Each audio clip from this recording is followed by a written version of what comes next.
Well, good day and welcome back. It has been a while since I have had a Brother typewriter in my collection. I think the last one was the Robin's Egg Blue Webster XL 747. But this was given to me just a few days ago. This is a Kmart 300 Deluxe 12. It's made by Brother. It is a JP7 chassis. I don't think I've had a JP7 chassis. Kmart, if you don't know, was a large department store style store that was quite popular in the 1960s and 70s, and it went through a long gradual decline, and now most of the stores are closed down. So this is a 12-inch Carriage, hence the name Deluxe 12. 12-inch Carriage manual typewriter made in Japan, and it's been a while since I've owned a Brother, and I thought it would be fun to look at the features. And then the comparison I was thinking about, it's not completely fair or not completely an even comparison, but I was thinking about comparing it with the Silver Seiko made Royal Mercury. But they're both Japanese made, they're both small portables, they were kind of targeting a very similar kind of market. So let's take a closer look at the Kmart 300. Stay tuned. Well, let's start with the keyboard. It has black keys, and then the letters on the keys look to be yellow colored. I suspect they were white at one time, and maybe they've faded with this kind of yellowish tinge that's on the front part of the machine. So it is a more modern 1970s keyboard. This was manufactured in September of 1976. The Brother date codes include a year code and a month code. So it has the number 1 and exclamation mark up here, a plus equals over here, the conventional 1/4, 1/2 fractions that we see on a lot of American keyboards. So there is a tab key, this bright red key here, and you have the tab clear and tab set lever on the left side. Then you have the bichrome setting on the right between black stencil and red, or top stencil and bottom of the ribbon. Shift and shift lock, and you can clear the shift lock from either left or right hand shift keys. So it not only has the spacebar, of course, but it has a repeat spacer key. I've always enjoyed having machines with repeat spacer. I think it's pretty cool. So the backspace key is on the right side, and the margin release is on the left side. So the ribbon cover is removed by pulling up on the rear of the cover, and it comes off like that. It has a set of these little hooks on the front that engage little pins on the side of the body. So on the right side, underneath the ribbon cover, is the touch adjustment from high toward the back to low in the front. And then it uses these conventional universal spools, and it does not require eyelets. It will reverse without eyelets. This bar that moves when you type, that is the ribbon universal bar. And the touch adjustment over here is basically adjusting the preloading of the spring right here. So as you push the touch adjustment back, you're stretching out this spring more, which preloads the ribbon universal bar with more tension, and every tight bar linkage pushes on that ribbon universal bar, and that's how the tension of the keys is adjusted. I kind of like it more toward the lighter setting myself. And of course, being a Brother, it has the signature spring here that is designed as, I guess it's a shock absorber or a dampener. So as the tight bar moves up to the print position, the bar will hit that spring and it'll dampen the shock of hitting the platen. So it kind of quietens it down a little bit, makes it less violent, which I think it does work. And then the condition of the platen, this is a 1976 machine. I don't think it's ever been replaced, but it feels pretty resilient, which the Brother machines are known for that. They do have pretty good longevity in their rubber parts. And the paper bale rollers look good, and they're not flat, and the feed rollers underneath are not flat either. So to put the ribbon cover back on, you want to engage these two loops into the plastic pins along the front here on either side, like that, and then just push the rear of the cover down, and it snaps into place. So the carriage lock is here on the left side, and if you push it down back toward the back and then move the platen more toward the center, it will lock it, positively speaking. And to release it, you just pull it up and towards you, and now it's free to move. So the carriage return arm does fold down to a detent position for storage. And then as far as the line spacing selector, there is a R toward the back, so that removes or disconnects the ratchet. This is like the continuous spacing. And then you have single line spacing, which is 2 clicks, so it's a half space or half line machine. Then you have 1.5 line spacing, 1, 2, 3, and double spacing, 1, 2, 3, 4. So 1, 1.5, and 2 line spacing. So the paper bale lifts up, spring loaded.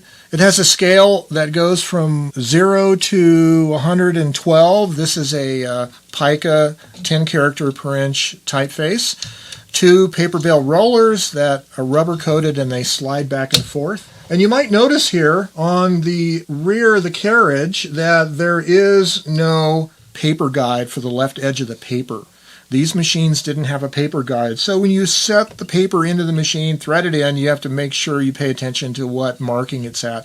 I personally tend to like to center the paper on the carriage. Whereas if you're using conventional like letter size paper, if you put the left edge of the paper on the 0 mark, because it's a 12-inch carriage, it's not going to be centered. And I always think that you get a little bit better, straighter feeding of the paper when you center it on the carriage, because the feed rollers are centered on the paper. So I would probably tend to put my left paper edge at the 10 mark for standard US letter size paper. So it's a little more centered. So you have the push and slide margin controls like a lot of machines. There is a red indicator line that indicates the exact position of it, and there is the right margin as well. And then you flip this up and you have a flip up paper support arm. So on the right side we have the paper release lever. Pull it forward to release the pressure of the feed rollers. Push it back to re-engage the feed rollers. And then you have a single solitary carriage release lever on the right side only, and of course the right platen knob. So I'm going to remove the ribbon cover once again. We'll take a look here a little bit closer underneath the hood here. So the ribbon lift, the vibrator, operates from the right side. There is a pivot right here on the right side. So it's not lifting from the center, from underneath. So it kind of reminds me of maybe smaller portables like the Rockets, Hermes Rocket or whatever. But I wanted to show you here if you can see it. There's not a lot of tension, not a lot of back tension on whatever spool is the supply spool. There isn't really any back tension on it. And even though it has these little arms that are spring-loaded, they don't give you much back tension. And what I've noticed with this new nylon ribbon I put in is it tends to curve toward the back and actually touch the paper or touch the platen. So if I vibrate this up and down repeatedly, I'll actually start getting ink marks on the platen. And I was noticing some smudging when I replaced this ribbon.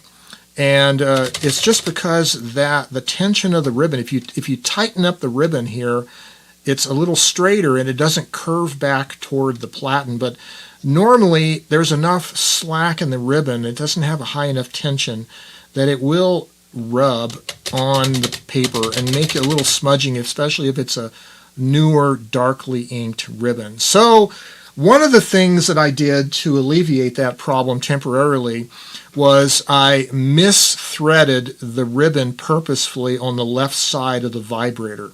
So perhaps you can see right here how close the ribbon is coming to the platen. And if you have a piece of paper in there, it's probably already going to be touching.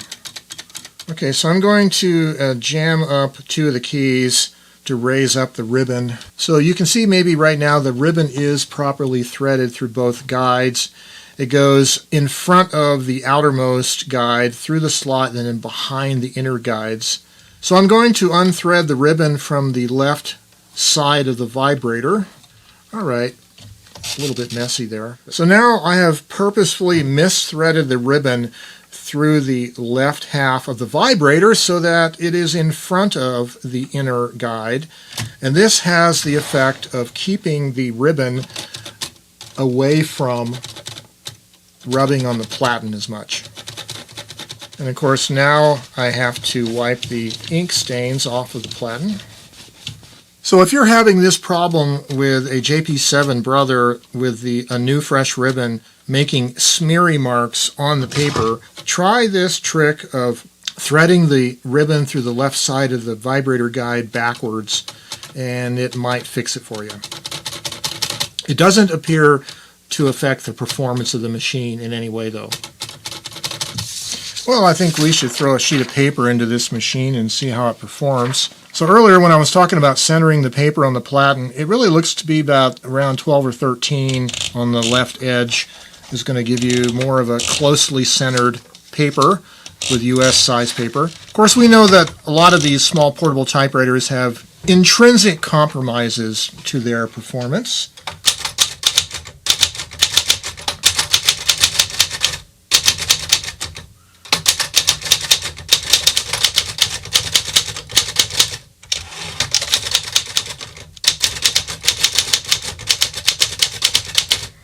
So one of the things I do notice with this machine is the depth of the key travel seems to feel like it's deeper than other machines, other similar kinds of portable machines.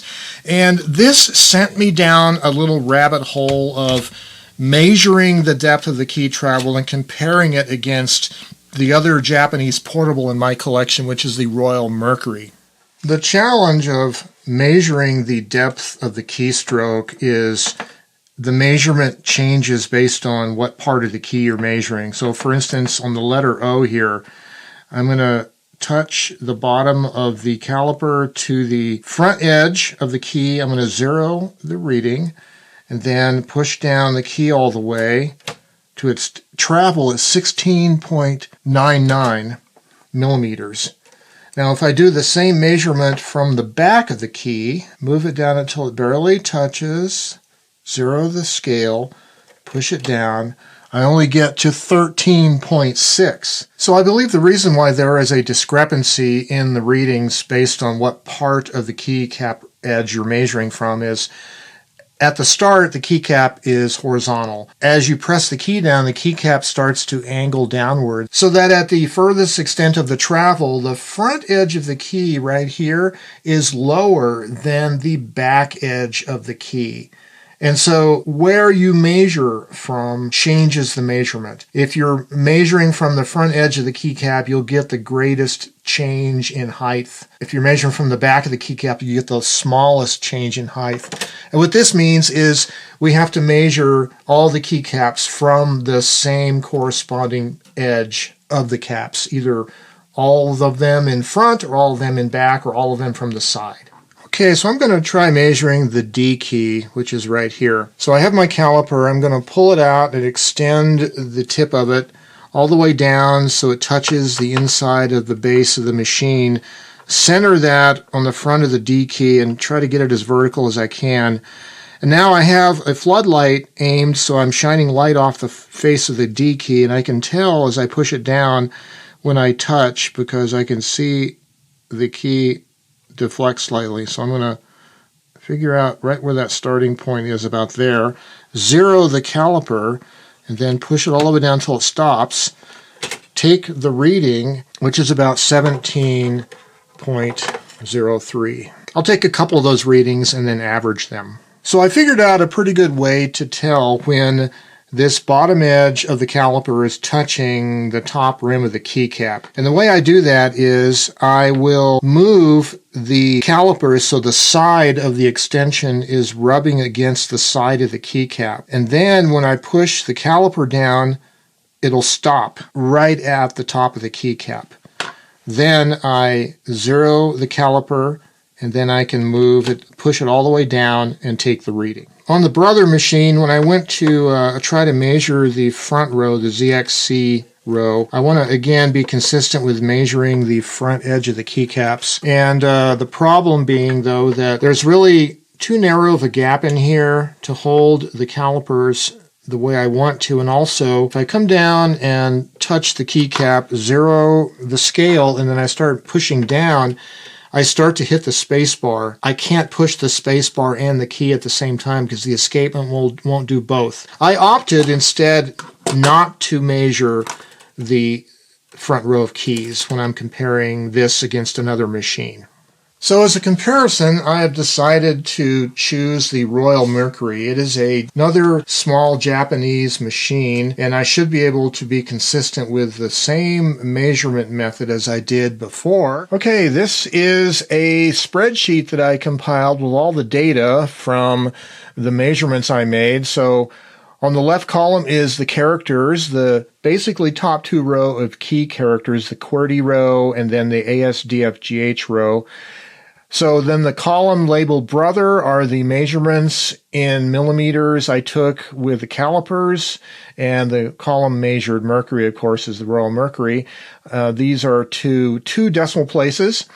So then down here you have an average. So I've averaged the Brother readings and rounded off to 2 decimal points, and then I've averaged the Mercury readings. You can see the difference between the two is about 1.5 millimeters greater key travel for the Brother than the Mercury on average for all those keys. And then finally the bottom row highlighted in yellow is standard deviation. So this is basically looking at the numbers for each column and how they vary, the amount of variance.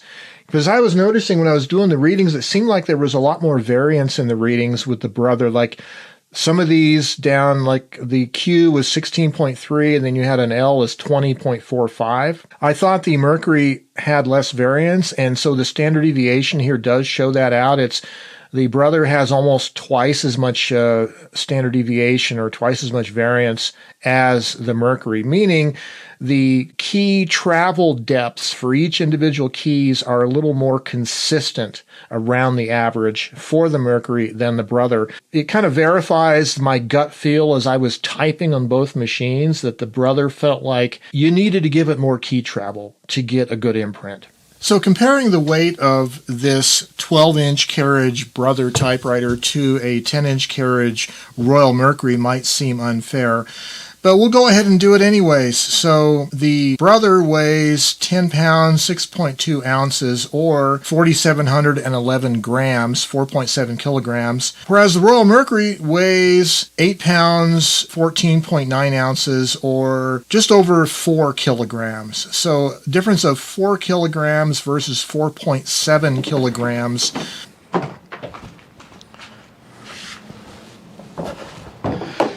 I really think this is a quite practical typewriter case for traveling. I like the shape of it. I like the way it protects the machine. It has a comfortable handle. It has these platform feet on the bottom, and it has these really easy to open sliding locks that makes it really ideally suited for quick grab and go typing.